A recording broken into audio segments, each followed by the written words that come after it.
കയറി കൂടിയതിൻ്റെ പിറ്റേ ദിവസമാണ് വലിയ ഭൂമി കുലുക്കുണ്ടായത്. ഇവിടെ വന്ന് ഞങ്ങൾ അപ്പോൾ ഞാൻ അവധിക്ക് വന്നു കയറി താമസിച്ചു. പിറ്റേ ദിവസം രാവിലെ അങ്ങ് ആരും ഒന്ന് കൊത്തൂല്ല. തീറ്റ കൊടുക്കണുണ്ട്, അവനറിയാം കൊത്തി കഴിഞ്ഞാൽ പിന്നെ കഞ്ഞൂട് മുട്ടിപ്പോകുന്നു. ഇത്രയും കാലം പോയി നടന്ന് നീങ്ങിപ്പോയി. ഇനിയിപ്പം വീണ്ടും നമ്മൾ പഴയ പരിപാടിയിലേക്ക് തുടങ്ങി. 15-16 ഞാൻ അല്ലസറിൽ TTCയിൽ പഠിപ്പിക്കുക. ചേട്ടൻ എന്നെ കാണാൻ ഞാൻ എന്നെ കുറിച്ച് 2 വാക്ക് പറയാൻ പറഞ്ഞാ എന്ത് പറയും? എന്നെ കുറിച്ച് എല്ലാ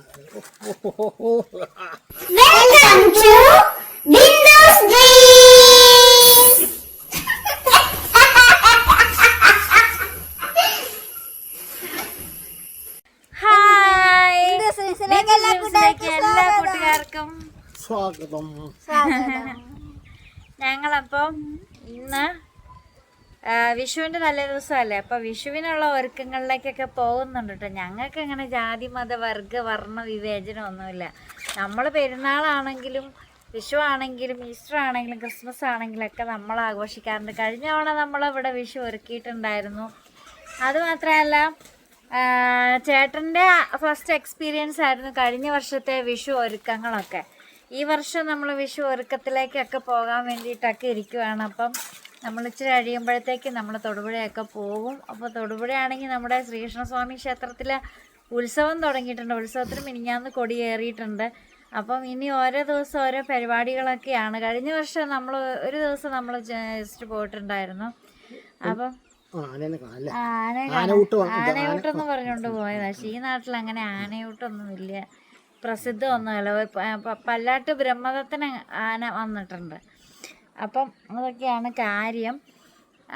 അപ്പോൾ അതിനു മുമ്പായിട്ട് നമ്മളിങ്ങനെ ഇരിക്കുവാണ്. ചേട്ടൻ്റെ കുറച്ച് പഴയകാല കഥകളൊക്കെ കേൾക്കാമെന്നൊക്കെ വിചാരിച്ച് ഇരിക്കുവാണ്. ചേട്ടൻ ഇങ്ങനെ പറയും. അപ്പം ഒരു കമൻറ്റ് വന്നിട്ടുണ്ടായിരുന്നില്ലേ, 2001 ഉണ്ടാക്കി ഇത്രയും നല്ല മനോഹരമായ വീട് വെച്ച ചേട്ടന് ആള് ഒരു സിംഹക്കുട്ടിയാ പുലിയാന്നൊക്കെ പറഞ്ഞ് കമൻറ്റ് വന്നിട്ടുണ്ടായിരുന്നു. അപ്പം അത് ചേട്ടൻ്റെ അധ്വാനത്തിൻ്റെ ഒക്കെ ഫലമാണല്ലോ. അപ്പം ചേട്ടനോട് പഴയ കാല കഥകളൊക്കെ ഇങ്ങനെ ഇടയ്ക്കൊക്കെ ഞാൻ ഇങ്ങനെ ചോദിക്കാറുണ്ട്. അപ്പം ചേട്ടൻ പറയാറൊക്കെ ഉണ്ട് കേട്ടോ. പണ്ട് കൊറേ വിങ്കോയൊക്കെ ഉണ്ടായിരുന്നു. എവിടെ? കട. അപ്പൊ അതൊന്നും ഇല്ല. പുതിയൊക്കെ ആക്കി തക്കാളിക്കയുടെ പടമൊക്കെ കൊടുത്തു. തക്കാളിക്കയുടെ പടം പണ്ട് കൊറേ കൂട്ടുകാരൊക്കെ ഉണ്ടായിരുന്നു. ഇതന്നെ 2 കോഴിക്കുഞ്ഞുങ്ങളും അടിയിലോ? പിന്നെ ഇതുപോലത്തെ 2 കോഴിക്കുഞ്ഞൊക്കെ ഉണ്ടായിരുന്നു. 2 വളർത്തി മുക്കി. നീ എന്തുവാ പറഞ്ഞ? ഇവനെന്ത് പരസ്പര ബന്ധമില്ലാതെയൊക്കെ സംസാരിക്കുന്നു. പണ്ട് ഞാൻ കോഴിക്കുഞ്ഞുങ്ങളെ വളർത്തി മുക്കില്ലായിരുന്നു, കുളിപ്പിക്കില്ലായിരുന്നു. ശരിക്കും തേച്ച് കുളിപ്പിച്ച് 2-3 കോഴി അത്തുപോയതാ. കുളിപ്പിച്ചോ? ഇവൻ കോഴിക്കുഞ്ഞുങ്ങൾ ചെറുതായിരുന്നപ്പം എന്റെ മുഖം നിറച്ച് കുരു വരുന്നു. ഈ ചൂട് കാരണം കുരുകുരാന്ന് ചൂട് കാരണം എന്നോട് ജാൻസി ചേച്ചി പറഞ്ഞു 8-9 വയസ്സിൽ പണിയെടുത്ത കൊച്ചങ്ങളാരെങ്കിലും ഉണ്ടെങ്കിൽ കമന്റ് ചെയ്യുക. അവിടെ കപ്പ നട്ട ആ കപ്പ ഞാനും ജാൻസി ചേച്ചിയുടെ കൂടി നട്ടു. ഇവൻ മൊത്തം ഇട്ട് തന്നു. പക്ഷെ കപ്പയ്ക്ക് കളവറക്കി ഇറങ്ങിയിട്ട് എനിക്ക് ചൂട് എനിക്ക് താങ്ങാൻ പറ്റണില്ല. ഞാൻ കയറി പോന്നു. അതിനിപ്പോ ഇവിടെയൊക്കെ പുതിയത് വന്നേക്കുന്നു കണ്ടോ. കുറെ കുരു ഉണ്ടാവുന്നു ചൂടിന്റെ. ഫേസ് ഫുള്ള് വൃത്തികേടായി. എന്റെ മുഖത്ത് ഒരു കുരു പോലും ഇല്ലായിരുന്നു. ഭയങ്കര ചൂടെന്ന് വെച്ചാ ഭയങ്കര ചൂടാ. എന്റെ മുഖത്ത് വന്നില്ല കേട്ടോ. എന്റെ ഫേസ് നിറച്ച് കുരുവായിട്ടുണ്ട്. അപ്പൊ ചേട്ടന്റെ കാര്യങ്ങളൊക്കെ ചോദിക്കാം. കൊറേ കാര്യങ്ങളൊക്കെ ചേട്ടനിട്ട് വാവ് പൊളിച്ചോണ്ടിരിക്കുക. ചേട്ടൻ വാവ് വിളിക്കുന്നുണ്ട്, ഞാനും വാവ് വിളിക്കും. ഞാൻ വാവ് വിളിച്ച നാട്ടുകാർ മൊത്തം വാവ് വിളിക്കും. പോയി ആ കുഞ്ഞിൽ എന്തുവാടാ പോയതാ. ആ ചേട്ടൻ പറ അവൻ കോഴി പിടിക്കാൻ പോട്ടെ. 2001 ചേട്ടൻ ഈ വീട് വെക്കുന്നതിന് മുൻപായിട്ട് ചേട്ടൻ്റെ മനസ്സിൽ വല്ല പ്ലാനൊക്കെ ഉണ്ടായിരുന്നോ? ഇങ്ങനെ വീട് പണിയണം, അല്ലെങ്കിൽ അങ്ങനെ പണിയണം, 2 നില പണിയണം, ഇതിനൊക്കെ മുകളിൽ കമ്പി നിർത്തിയിട്ടുണ്ട്. അങ്ങനെയൊന്നുമില്ല. ഒരു വീട് ഒറ്റ അങ്ങനെ 2 നില വേണമെന്നോ വലിയ വീട് അങ്ങനെ വേണമെന്നോ ഒരു ആഗ്രഹമൊന്നുമില്ല. ഒരു വീട് വേണമെന്നുണ്ടാവും. എന്തുകൊണ്ട് ചേട്ടൻ വീട് അവിടെ നെയ്ശ്ശേരി തന്നെ വീട് വേണതില്ല? അന്ന് ഈ വണ്ടി സൗകര്യം കുറവല്ലേ. അവിടെ ദേശീയത്തിലേക്ക് വണ്ടി ബസ് സർവീസിൽ ഇപ്പോൾ അന്ന് നമുക്ക് നമ്മുടെ മനസ്സിൽ വിചാരമില്ല കാറ് മേടിക്കുമെന്നോ അങ്ങനെ ബൈക്ക് മേടിക്കുമെന്നോ അങ്ങനെ ഒരു ചിന്തയില്ല. അപ്പോൾ പിന്നെ നോക്കുമ്പോൾ ദേശീയയിലെ കാര്യം പറഞ്ഞ് ബാക്കി സ്ഥലങ്ങൾ കിടക്കുന്ന ദേശീയയിലാണ്. പക്ഷേ ഞാൻ ഞങ്ങൾ ആലോചിച്ച് കഴിഞ്ഞപ്പോൾ വണ്ടി സൗകര്യം ഇത് ഈ ഏരിയയിലൊക്കെ ആകുമ്പോൾ വണ്ടി സൗകര്യം ഇഷ്ടംപോലെ ഉണ്ട്. ഇവിടുന്ന് ഇപ്പോൾ 300 മീറ്റർ 400 മീറ്റർ കയറി കഴിഞ്ഞാൽ മെയിൻ റോഡായില്ലേ, ബസ്സിനായാലും പോകാമല്ലോ. അപ്പോൾ അങ്ങനെയൊക്കെ ഒരു ചെറിയൊരു പ്ലാനിലാണ് ഞങ്ങൾ ഇവിടെ സ്ഥലം മേടിച്ചത്. സ്ഥലം മേടിച്ചത് അങ്ങനെ മേടിച്ചു. വലിയ വീട് പണിയണമെന്ന് ഒരു ആഗ്രഹം അങ്ങനെയൊന്നുമില്ല, അതിപ്പോഴും ഇല്ല അന്നുമില്ല. കയറി കിടക്കാനൊരു വീട്, അല്ലാതെ അങ്ങനെ ഒത്തിരി സ്ഥലം പോയി കണ്ടു എന്നാണ് പറഞ്ഞത്. ഞാനിവിടെ ഇല്ലായിരുന്നല്ലോ. സ്ഥലം കണ്ടു, വണ്ടാറ്റത്ത് പോയി, വണ്ടാറ്റ ആ ഭാഗത്തൊക്കെ പോയി കണ്ടു. ലാസ്റ്റ് പിന്നെ ഈ സ്ഥലം, എനിക്ക് ഈ സ്ഥലം വലിയ പരിചയമൊന്നുമില്ല. പക്ഷെ ഇവിടെ ഉള്ള 1-2 വീട്ടുകാർ കേട്ടിട്ടുണ്ട്. ഇങ്ങോട്ട് ചേട്ടൻ വന്നിട്ടില്ലേ? ഈ സ്ഥലമൊന്നും അറിയില്ലായിരുന്നോ? അമ്പലമൊക്കെ അറിയാം. അമ്പലത്തിൽ എല്ലാ കൊല്ലം ഉത്സവത്തിന് തന്നെ. അമ്പലത്തിന് എല്ലാ കൊല്ലം അന്നത്തെ കാലത്ത് എത്ര കൊല്ലം മുമ്പ് അന്നത്തെ കാലത്ത് ഉത്സവം നമ്മൾ വിടൂല, ഒരിക്കലും വിടൂല. അന്ന് അന്ന് ഗാനമേള ഒന്നും ഇല്ലല്ലോ. അന്ന് നാടകം പിന്നെ ബാലയൊക്കെയാണ്. ഈ ബാല പറഞ്ഞ വെളുക്കാപ്പുറത്ത് തുടങ്ങുള്ളൂ. അതൊരു പ്രോഗ്രാമായിരുന്നു. അന്ന് അങ്ങനെ ഗാനമേളയൊന്നുമില്ല. നാടകമുണ്ട്, ബാലയുണ്ട്, അങ്ങനെയൊക്കെ ഉള്ളൂ. ഇവിടെ അന്ന് വരുമ്പോൾ ഈ ഏരിയ ഒക്കെ അങ്ങനെ ഈ കാട് പിടിച്ച് ഇരുണ്ട് മൂടി കിടക്കണം കണക്കാണ്. ഭയങ്കര വനം കണക്കാണ്. എന്നുവെച്ചാൽ ആൾതാമസം കുറവല്ലെന്ന്. അതുകൊണ്ട് ചേട്ടന് ഇവിടെ ഇഷ്ടമല്ലായിരുന്നോ? അല്ല, അങ്ങനെയല്ല. പക്ഷേ ഞാനും അല്ല, നമ്മളിവിടെ ഈ സ്ഥലം ഈ സ്ഥലം എടുക്കുമ്പോഴൊക്കെ ഇവിടെ ഇഷ്ടംപോലെ വീടായി. ഈ വാഴത്തോട്ടത്തിൽ അന്ന് വീടുണ്ടായിരുന്നു. അന്നൊരു വീടുണ്ടായിരുന്നു. അവര് താമസം ഉണ്ടായിരുന്നോ? അവര് ഇല്ല, അവരാ സ്ഥലം വിറ്റായിരുന്നു. സ്ഥലം എല്ലാം കൂടെ വിറ്റായിരുന്നു. അവര് ഈ ഒരു ഫോറിൻകാർക്ക് തന്നെ കൊടുത്തത്, മൊത്തം കൊടുത്തത്. അവരല്ലേ പണ്ട് പാലായിൽ വെള്ളത്തിൽ മുങ്ങിപ്പോയത്, കാറിൽ മുങ്ങിപ്പോയത്. ഗൾഫുകാരായിരുന്നു. പിന്നെ ഒരു ഫാമിലി മുഴുവൻ വെള്ളത്തിൽ മുങ്ങി മരിച്ചുപോയി. ഒരു വീട്ടില് അച്ഛനും അമ്മയും അപ്പനും അമ്മയും കൊച്ചും. ഒരു ഇതുപോലും വെച്ചിട്ടില്ല. ആ വീട്ടിൽ പിന്നെ വേറെ ആരുമില്ല, എല്ലാരും മരിച്ചുപോയി. വേറെ ആരുമില്ലായിരുന്നു. ഞാൻ അവധിക്കൊക്കെ പോയി നമ്മള് അവര് ഇവിടെ വന്ന് പറമ്പിൽ നോക്കാറുണ്ട്. അങ്ങനെയാണ് ഞാൻ അവരാണ് അറിഞ്ഞത്. അവര് ഇവിടെ കരൂരിൻ്റെ അടുത്തുള്ളവരില്ലേ, എടുത്തവര്. പക്ഷെ ഒത്തിരി നാള് ഈ സ്ഥലം റൊക്കം പൈസ കൊടുത്താണ് വാങ്ങിയത് അന്ന്. അന്ന് ചേട്ടൻ എന്തോരം വാങ്ങി? ആദ്യമേ 44 സെന്റ്, 44.5 സെന്റ്, പിന്നെ 20 സെന്റ്, 64.5 സെന്റ്, മൊത്തം 64. അന്ന് വഴിക്ക് വേണ്ടി ആ ഇടയ്ക്കാണ്ട് ഇച്ചിരി കൊടുത്തു നോക്കും. എന്തോ ഒരു 1/2 സെന്റോ 1/2 സെന്റോ കൊടുത്തു. ഇനിയിപ്പോൾ നോക്കുമ്പോൾ അളന്ന് നോക്കുമ്പോൾ അറിയാൻ ബാക്കി എന്തോരുണ്ടെന്നൊക്കെ കരയും.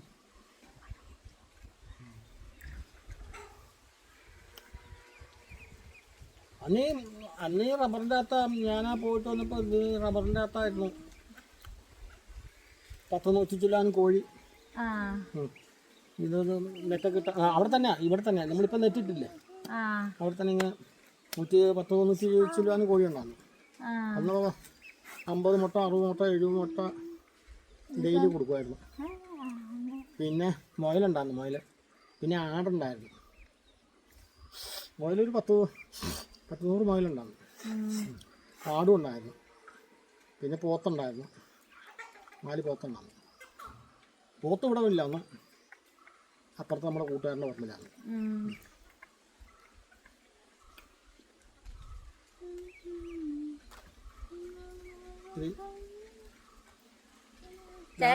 ചേട്ടനില്ലേ ചേട്ടാ? വീടൊക്കെ പണിത് കഴിഞ്ഞല്ലേ ഇവിടെ വരുന്നേ? പിന്നെ വീട് പണി കഴിഞ്ഞ് വെഞ്ചിരിപ്പ് കഴിഞ്ഞാൽ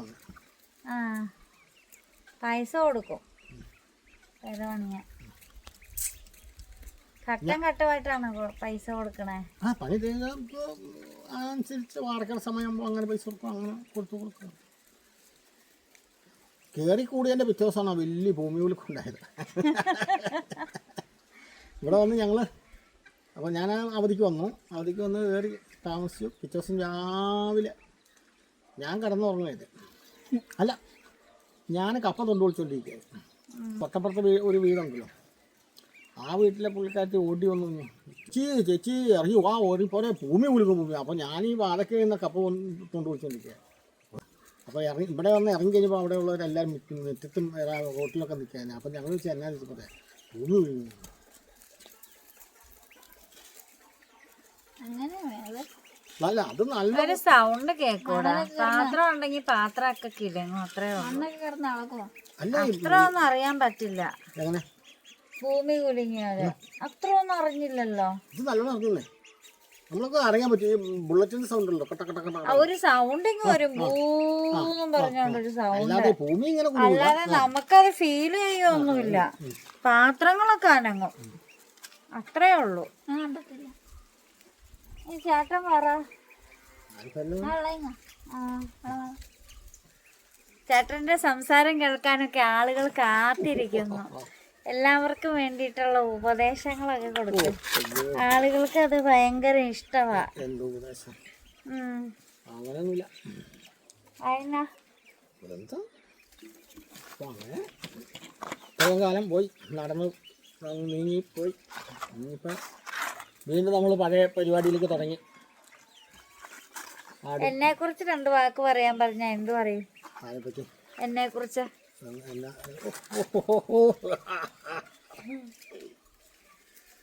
ഇതിനെക്കുറിച്ച് പറയാന്ന് പറഞ്ഞാലോ എന്തോ പറയാനൊന്നുമില്ല, എനിക്കൊന്നും പറയാനില്ല. ഒന്നും പറയാനില്ല, ഒരു അഭിപ്രായം ഇല്ലാത്തോളം. അഭിപ്രായമൊക്കെ ഉണ്ട്, അങ്ങനെയല്ല. എന്നാലും ഇങ്ങനെ 1.5 വർഷമായില്ലേ, ആ അങ്ങനെ കുഴപ്പമില്ലാതെ മുമ്പോട്ട് കുടുംബജീവിതം ഞങ്ങൾ 4 പേരും അങ്ങനെ കൂടി പോകുന്നു നല്ല രീതിയിൽ. അല്ലാതെ കുറ്റം അല്ല വേറെ പരാതി പറയാനോ അങ്ങനെ ഒന്നുമില്ല. എല്ലാം നോക്കിയും കണ്ടും ചെയ്ത് മുമ്പോട്ട് പോകുന്നു.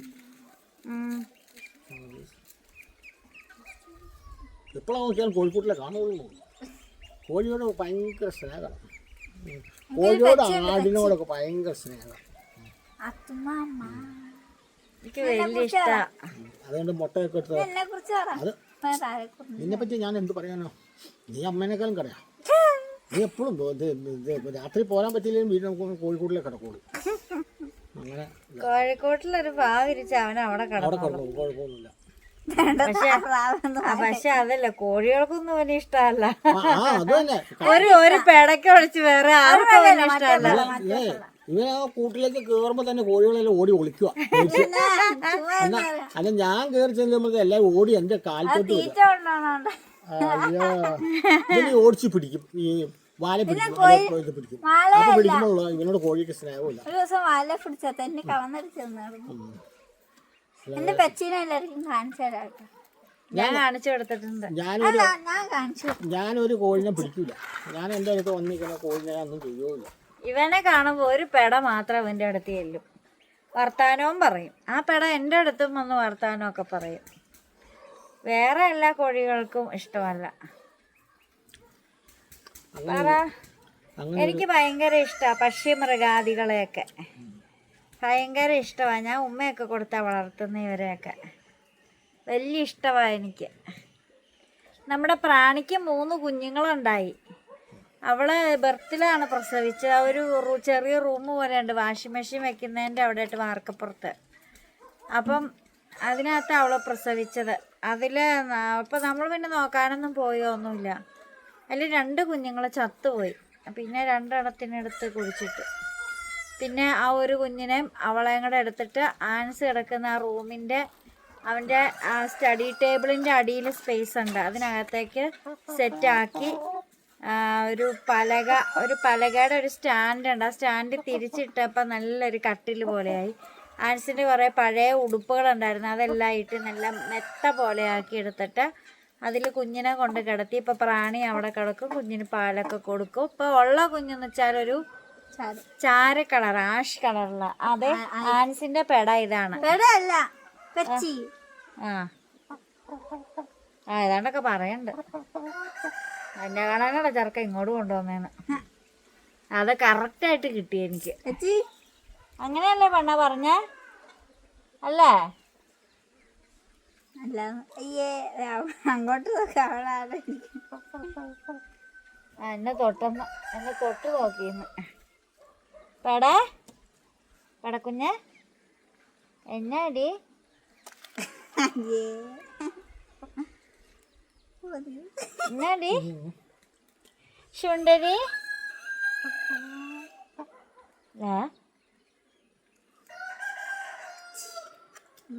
നല്ല സ്നേഹമുള്ള കടയത്. ബാക്കിയുള്ള കുഞ്ഞുങ്ങൾക്ക് അത്ര ഇല്ല. എല്ലാവർക്കും സ്നേഹമൊക്കെ ഉണ്ട്, ഇല്ലെന്നില്ല, ഉണ്ട്. അത് നമ്മളത് കൊണ്ടുനടക്കാനനുസരിച്ച് ഗ്ലൂക്കോച്ച് വെള്ളം എന്ന് പറഞ്ഞ് ഞാനൊരു പൂവൻ കുഞ്ഞിനെ വളർത്തിയിട്ട് ആ പൂവൻ എന്നെ കാണുമ്പോൾ അന്തരീക്ഷം പായുക തോന്നിക്കും. അല്ല അതല്ല, അതിന് കണ്ടില്ല. പിന്നെ ആ മത്സരിച്ച് കൂവലൊക്കെയാണ് പരിപാടി. പിന്നെ നമ്മളെ കരള് ചിക്കൻ കടയിൽ നിന്ന് കൊണ്ടുവന്ന പൂവന്മാർ ഇവിടെ ഉണ്ട് കേട്ടോ. അവന്മാരെ കൊല്ലത്തൊന്നുമില്ല. അവന്മാരെ അന്ന് പറഞ്ഞേക്കുന്നതാ. അവന്മാരുടെ ആയുസ് എത്തണം വരെ അവന്മാരതിൽ നടക്കട്ടെ. അതിൽ ചുണ്ടില്ലാത്ത ഒരു കോഴിയുണ്ട്, ചുണ്ട് വെട്ടിക്കളഞ്ഞ. അവൻ്റെ കൊത്ത് കാരണം അവൻ്റെ ചുണ്ട് വെട്ടിയത്. നമ്മളിവിടെ ഇല്ലാത്ത ദിവസം അടുത്ത വീട്ടിലെ ചേട്ടനാണ് ആടിനൊക്കെ പുല്ലൊക്കെ ഇട്ട് കൊടുക്കാനൊക്കെ വരും, വെള്ളം കഴിക്കാനൊക്കെ. ആ ചേട്ടനെ കാണുന്ന വഴി അവൻ കൊത്താൻ വരും. അവൻ്റെ 2 അടിയും കൊടുത്തിട്ട് ആ ചേട്ടന് കയറാൻ പറ്റുള്ളൂ. നടയടി കൊടുക്കണം അവനിട്ട്. അവൻ ഒരു ദിവസം എന്നെ കൊത്താൻ വന്നു. ഞാൻ മുട്ട എടുക്കാൻ ചെന്നു, ഇപ്പം ചാടി വന്നേക്കുന്നു. എന്നാൽ അവനെ കൊണ്ടുവന്ന വഴിക്ക് നമ്മളിവിടെ ഡോഗിൻ്റെ കേജിലാണ് ഇട്ടിട്ടുണ്ടായിരുന്നു അവനെ. എന്നിട്ട് അവനെ അഴിച്ചു വിടുമായിരുന്നു. എന്നിട്ട് അവൻ പിടിച്ചൊക്കെ ഇടുമായിരുന്നു. അന്നൊന്നും അവനെ കൊത്താൻ പറ്റത്തില്ലായിരുന്നു. പക്ഷെ അവൻ വലിയ രാജാവ്. അവന്റെ ടെറിട്ടറി പ്രവേശിക്കുമ്പോ അവൻ ഇങ്ങനെ ലാലാട്ടം നടക്കാൻ പോലെ നടക്കണത്. ഇങ്ങനെ വരും അവൻ, ചിറകൊക്കെ ഇങ്ങനെ ഇട്ടിട്ട്. ഒരു ദിവസം ഞാനൊരു വീക്ക് വെച്ച് കൊടുത്തു. ഞാൻ തന്നെ വെച്ച് കൊടുക്കും. പിന്നെ ഞാൻ അവന്റെ കൊത്തു വാങ്ങാൻ നടക്കണോ? കൂടെ നീക്കിപ്പോ പകുതിയെ കാണാവുള്ളൂ. അത് തീറ്റ കൊടുക്കണുണ്ട്. അവനറിയാം കൊത്തി കഴിഞ്ഞാ പിന്നെ കഞ്ഞൂട് മുട്ടിപ്പോകുന്നു. ആരും ഒരു ഇതുമില്ല. എല്ലാരും ഞാൻ അങ്ങ് ചെന്ന് കഴിഞ്ഞാൽ അപ്പൊ ഓടി വരും എല്ലാം കൂടെ. കുഞ്ഞുങ്ങളെല്ലാം ഇതിന്റെ അടിയിലാ കിടക്കണം. ചൂട് നല്ല തണുപ്പുണ്ട്. വിറകല്ലേ.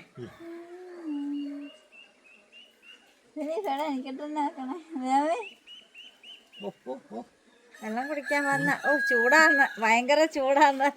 ഓടി വരുവാ വെള്ളം കുടിക്കാൻ വേണ്ടി നമ്മുടെ താറാ കുഞ്ഞുങ്ങളിതേ. നമ്മളിതേ ഇവര് നോക്കിയിരിക്കുന്ന നമ്മളെ കാണാൻ വേണ്ടിട്ട്. അപ്പൊ നമ്മളവരെ ആസ്വദിച്ചോണ്ട്, കോഴീനെ ആസ്വദിച്ചോണ്ടിരുന്ന ഇവിടെ എല്ലാം നടക്കണ്ടേ? പറയൂ.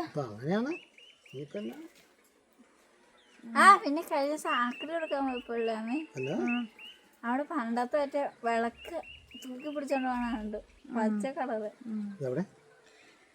നമ്മളൊക്കെ കൂടിയല്ലേ ആക്കർ കൊടുക്കാൻ പോയി. എന്നെ കൊണ്ടുപോയില്ലല്ലോ ആരും. വിളക്കില്ലായിരുന്നോ? നീ കാണിച്ചു തന്നില്ലേ? തൂക്കുവിളക്ക് കൊണ്ടുപോയിന്ന്. അങ്ങോട്ട് തന്നെ പച്ച. ചേട്ടന്റെ അടുത്തേക്ക് വന്നു പേടാ. എല്ലാവരും ചേട്ടനെ അന്വേഷിച്ച് നടക്കണത്. അവിടെ പോയി നിന്നിട്ട് കാര്യമുള്ളൂ, വല്ല തിന്നാനും കിട്ടും. എന്നാടി പെണ്ണേ, ഭയങ്കര സ്നേഹമായി ഇവളക്ക്. പറ ചേട്ട വർത്താനമൊക്കെ. ചേട്ടന് ഇഷ്ടമാണ് ഈ പക്ഷിമൃഗാദികളെ. പക്ഷെ ചേട്ടൻ അതിനെ പിടിച്ച് കൊല്ലൂലേ? ചേട്ടൻ കറിയൊക്കെ വെക്കും. അത് പാടില്ല. നമ്മളെ ഇവർക്ക് എന്ത് സ്നേഹം. ഇങ്ങനെ എങ്ങനെ കൊല്ലാൻ തോന്നുന്നു? ഇതിനെ കൊടുക്കരുത് കേട്ടോ. അവനെ കൊടുത്തിട്ടുണ്ടെങ്കിൽ അവന് വല്ല അറ്റാക്കും വരും. ഇത് അവന്റെ പെടയാണ്. ഇവിടെ തൊട്ടാൽ മതി, അവളെ അപ്പ ഇരുന്ന് ഉറങ്ങിക്കോളും. അതേ ഉറങ്ങണം. വാവോ ആരീരോ. കാരുണ്ട് വലിയ കഴിഞ്ഞാൽ അറിയില്ല. ഇങ്ങനെയുള്ള ജീവികളൊക്കെ എനിക്ക് വലിയ ഇഷ്ടമാണ്. ഞാൻ പണ്ടൊക്കെ ഭയങ്കര സൈക്കോയായിരുന്നു. കുഞ്ഞനാളിലൊക്കെ ഉറുമ്പിനെയൊക്കെ കട്ട് ചെയ്ത് വിടുമായിരുന്നു കൊച്ചായിരുന്ന സമയത്ത്. ഉറുമ്പിന്റെ വീർത്തിരിക്കണ ഭാഗമല്ലേ പിന്നാമ്പുറം, അതൊക്കെ ഇങ്ങനെ ബ്ലേഡ് വെച്ച് എനിക്ക്. എന്നിട്ടില്ലേ കുഞ്ഞായിരുന്നപ്പോഴാ. എന്നിട്ട് ഉറുമ്പിനെയൊക്കെ തല്ലിക്കൊല്ലും. എന്നിട്ട് ഈ പ്ലാവിലയും കൊണ്ട് ശവപ്പെട്ടി ഉണ്ടാക്കും. എന്നിട്ട് കുഴിയും കുത്തി കുഴിച്ചിട്ടിട്ട് ഈർക്കിളിയും കൊണ്ട് കുരിശൊക്കെ പണിത് വെച്ചിട്ട് കുർബാനയിൽ ഇട്ട് പോരും. എൻ്റെ ഒറ്റയ്ക്കുള്ള കളി ഞാൻ ഭയങ്കര ഡേഞ്ചറായിരുന്നു. കൊറിയാലേസം പാർക്കും പറഞ്ഞ അതറിയാവുള്ളൂ. അതേ അറിയാവുള്ളൂ. പള്ളി പോകില്ലായിരുന്നു. എനിക്ക് എന്ത് ചെയ്താ പള്ളി പോകത്തില്ലായിരുന്നു. സ്വഭാവം കിട്ടിയേക്കണെന്ന് തോന്നുന്നു. കാരണം ഞാൻ പണ്ട് ഇങ്ങനെ കല്ലും ഇങ്ങനെ ഓടിച്ചിട്ട് കല്ല് ഒരാൾ ഇടിച്ചു വയ്ക്കുമ്പോ ഞാൻ അയാൾ കുഴി കുത്തി കുഴിച്ചിട്ട് അത് കഴിഞ്ഞപ്പോ അതായത് ഞാൻ കല്ലെടുത്തിട്ട് അവിടെ ഇടും. എന്നിട്ട് ഇങ്ങനെ പൊങ്ങി പൊങ്ങി ഇരിക്കണം. ഇച്ചിരാടെ വളർന്നു കഴിഞ്ഞപ്പോൾ ഞാൻ കോഴീനൊക്കെ എടുത്ത് എനിക്ക് ഇറച്ചി തിന്നാൻ കൊതിയെ കഴിയുമ്പോൾ പൂവന്മാരും പെടാനൊക്കെ എടുത്ത് കഷത്തി വെച്ചിട്ട് അമ്മച്ചിയുടെ ഓർമ്മ നടക്കും. അതിന്റെ വാല ഇറച്ചിക്കൊതിയാണേ എന്നും പറഞ്ഞോണ്ട്. അന്നേരം അമ്മച്ചി കോഴി വന്ന് കറി വെച്ച് തരും. അമ്മച്ചിയാ വീട്ടിൽ കോഴി വന്നോണ്ടിരുന്നത്. അമ്മച്ചി ഭയങ്കര ടൊറ. അപ്പം കോഴി കൊല്ലൂല. അപ്പം ചോര കണ്ട അപ്പം തല ഇറങ്ങി വീഴും. അതുകൊണ്ട് അപ്പം കൊല്ലത്തൊന്നുമില്ലായിരുന്നു അമ്മച്ചി കോഴികളിൽ. അത് ഇനി ഇച്ചിരോടെ വളർന്ന് പിന്നെ ഇവരോടൊക്കെ സഹജീവി സ്നേഹം മൂത്ത് കഴിഞ്ഞപ്പം പിന്നെ വീട്ടിൽ വളർത്തുന്ന കോഴിനെ കൊല്ലൂല. പൂവന്മാരുടെ ഈർക്കളി എന്നോട് തുന്തിരി. പിന്നെ എൻ്റെ വീട്ടിലെ കോഴികളെല്ലാം വയസ്സെന്ന് ചത്തു. അതിന്നും ഇങ്ങനെ പാലിച്ചു പൊയ്ക്കൊണ്ടിരിക്കുകയാണ്. ഞാൻ ഓമനിച്ച് വളർത്തുന്ന കൊല്ലൂല. അത് പൂവന്മാർക്കിട്ട് ഈർക്കൽ വെച്ച് അടിക്കില്ലായിരുന്നു. അത് പിന്നെ തെറ്റ് കണ്ട നിനക്കിട്ടും തല്ലും ഞാൻ. ഇപ്പോഴും തല്ലും. പൂവന്മാരെ എത്തിയത് കൊത്താൻ വരും. ആര്? പണ്ടൊരു പൂവൻ ഞാൻ നടന്നു പോയപ്പോ മാട്ടെ കയറിന്നിട്ട് എൻ്റെ ഓരത്തിൻ്റെ ഒറ്റ കൊത്ത് അവനെ കറിയാക്കി. അതിൽ ഏറ്റവും രസം കോഴീൻ്റെ അടുത്ത് ഇറച്ചിക്കൊതിയാന്നും പറഞ്ഞ് അമ്മച്ചിയുടെ കൈ കൊടുത്തിട്ട് പള്ളിയിലേക്ക് ഒറ്റ ഓട്ട. വീടിൻ്റെ തൊട്ടറി പള്ളിയിലേക്ക് പോകും. അപ്പോൾ അവിടെ അതിലെല്ലാം കറങ്ങി നടക്കും. എന്നിട്ട് തിരിച്ചു വരുമ്പോഴത്തേക്കും കോഴീനെ ഒക്കെ കൊന്ന് തലയൊക്കെ ഇങ്ങനെ തല കണ്ടിച്ച് സെപ്പറേറ്റ്. ഈ അമ്മച്ചിക്ക് ഒരു എന്നിട്ട് കോഴിയുടെ തലയും പപ്പെല്ലാം പറിച്ചു നോക്കും. എന്നിട്ട് ആ കോഴിയുടെ സ്നേഹം മൂക്കുമ്പോൾ ആ കോഴിയുടെ 2 പപ്പൊക്കെ എടുത്ത് സൂക്ഷിച്ചു വയ്ക്കും. കുറച്ചാൾ കഴിഞ്ഞപ്പോൾ കോഴീനെ ഒന്നും കൊല്ലില്ല. പിന്നെ കോഴി വളർക്കൽ നിർത്തി. ആകെ 2 കോഴിയല്ലേ 1 കോഴി. ചത്തു പോകാനുള്ളതല്ല. അതുകൊണ്ട് പിന്നെ വളർക്കൂല. പിന്നെ ഞാനിങ്ങനെ കോഴീനെ എടുത്തോണ്ട് ഇറക്കണോണ്ട് അപ്പ എനിക്ക് കോഴി വാങ്ങിച്ചു തന്നു. അവസാനം കല്യാണമൊക്കെ പെണ്ണാണല്ലോ കഴിഞ്ഞ് കല്യാണം ഉറപ്പിച്ച് വെച്ചപ്പോഴേ എന്നുവെച്ചാ മെയ്യില് കല്യാണം, ഏപ്രിൽ 22-ാം തീയതി പണ്ടപ്പള്ളിയിലെ സെൻറ്റ് ജോർജ് ചാപ്പലിൽ പെരുന്നാൾ. എന്നിട്ട് അവിടെ ലേലത്തിന് വന്ന കോഴി 2 കോഴിപ്പൂവന്മാരെ വാങ്ങിച്ചോണ്ട് വന്നേക്കുവാங்க. അപ്പ എനിക്ക് തരാൻ എടുത്തോണ്ട് നടക്കാൻ. നല്ല നാടൻ കോഴികളായിരുന്നു ആ കോഴികളെ. എന്നിട്ട് വാഴക്കാട് അങ്ങോട്ട് കൊണ്ടുപോയി. കല്യാണമൊക്കെ കഴിഞ്ഞപ്പോൾ അങ്ങോട്ട് കൊണ്ടുപോയിട്ട് അതിന് രാത്രിയിൽ ആരും അടിച്ചോണ്ട് പോയി. അന്നല്ല, ആ പൂവന്മാരിച്ചിരി വളർന്നു കഴിഞ്ഞപ്പോൾ പിടിച്ചോണ്ട് പോയി. പൂവന്മാരെയും പെടകളെയൊക്കെ ആ വീട്ടിലെ ആളില്ലായിരുന്നു. അന്നാ പിടിച്ചോണ്ട് പോയ. ഏത് ചെറ്റകളാന്ന് ഓർത്തെ ആ കോഴീനെ പിടിച്ചോണ്ട് പോയത്. പട്ടികള്, ദുഷ്ടന്മാര്. കാശ് കൊടുത്തു വാങ്ങാൻ പാടില്ല. ഇവിടെ വന്നപ്പോ ഇത് കൊണ്ടുപോയില്ല നമ്മുടെ കരിക്കോഴിനെ കൊണ്ടുപോയില്ലേ. അത് പാമ്പാണോ? പിന്നെ അല്ലാതെ പാമ്പാണോ? അവിടെ പാമ്പില്ലല്ലോ. വീട്ടിലെ കോഴിക്കൂട്ടി കിടന്ന കോഴീനെ അങ്ങനെ പിടിച്ചോണ്ട് പോയിന്നേ. ഇത്ര കോഴി ഉണ്ടായിരുന്നു. അതിൻ്റെ 2 പൂവന്മാരെ പിടിച്ചോണ്ട് പോയി. 2, ഒന്നൊരു കറുത്ത പൂവനും ഒന്നൊരു ചുവന്ന പൂവനുമായിരുന്നു. എന്തൊരു ചെറ്റത്ര കാണിച്ച. എന്താണെന്ന് പുറത്തുനിന്നുള്ളവരൊന്നും പിടിച്ചോണ്ട് പോകും. ഞാൻ പണ്ട് അടുത്തടുത്ത് വീട്. പണ്ട് ഞാൻ ആ കോഴിനെ ഇത്രയും വളർത്തിട്ടും ഇത്രയും മുയലിനെ വളർത്തിട്ടും ഈ ഒരു കോഴിയോ ഒരു മുയലോ ഒറ്റയോ ഒന്നും ആരും ചേട്ടൻ നെറ്റിട്ടേക്കുമല്ലായിരുന്നു. നെറ്റിട്ടെന്ന് പറഞ്ഞിട്ട് കാര്യം ഇതൊക്കെ നെറ്റൊന്നും ഇട്ടിട്ടില്ല. ഇന്നത്തെ അടവണക്ക് അന്നില്ലായിരുന്നു. ചുമ്മാ റബ്ബറേ ചുറ്റും കെട്ടിയിട്ടുള്ളൂ. ഇതൊക്കെ ഒരു അടപ്പ് കൊടുത്തിട്ടുള്ളൂ. അല്ല, കോഴി ചുമ്മാ പറമ്പിക്കണ നടക്കുമായിരുന്നോ? എങ്ങനെ? പകലഴിച്ചുവിടുമായിരുന്നു. ആണോ? അത് വൈകുന്നേരം തീറ്റ കഴിയുമ്പോഴത്തേനും എല്ലാം ഓടി വരും. ഇതിനകത്ത് കയറി ഞാൻ അടച്ചിടും. അത് ഏത് ഇയറില?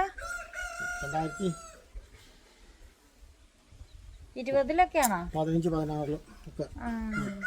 അന്ന് മൊയിൽ ഇതിൻ്റെ അകത്താണ്. ഇവിടെയായിരുന്നു മൊയിലും കൂടുകൾ. അവിടെയായിരുന്നു. ആ കോഴിക്കോട് ഇരുന്നിടത്താണ് ആട്ടുംകൂട്. 15-16-ലൊക്കെ ഞാൻ അല്ലസറിൽ TTC-യിൽ പഠിപ്പിക്കുക. ചേട്ടൻ എന്നെ കാണാൻ ഞാൻ കാണുന്ന സമയമാകുമ്പോൾ കാണുള്ളൂ, അല്ലാതെ കാണൂല. ചേട്ടനെ കണ്ടത് എന്നെ ചേട്ടാ തോന്നി ആദ്യമായിട്ട്? ഒന്നും തോന്നിയില്ല. അതിനൊന്നും തോന്നാഞ്ഞ അത് കൊള്ളാലോ. ചേട്ടൻ എന്നെ ചേട്ടാ എന്നെ കണ്ടിട്ടൊന്നും തോന്നാഞ്ഞ. അന്ന് പാമ്പ് വരുമൊന്നുമില്ല. പാമ്പ് ഒരു പ്രാവശ്യം വന്ന് വന്നു, ഒരു ചേര. അന്ന് ഒരു മൊയിലിനെ കൊണ്ടുപോയി.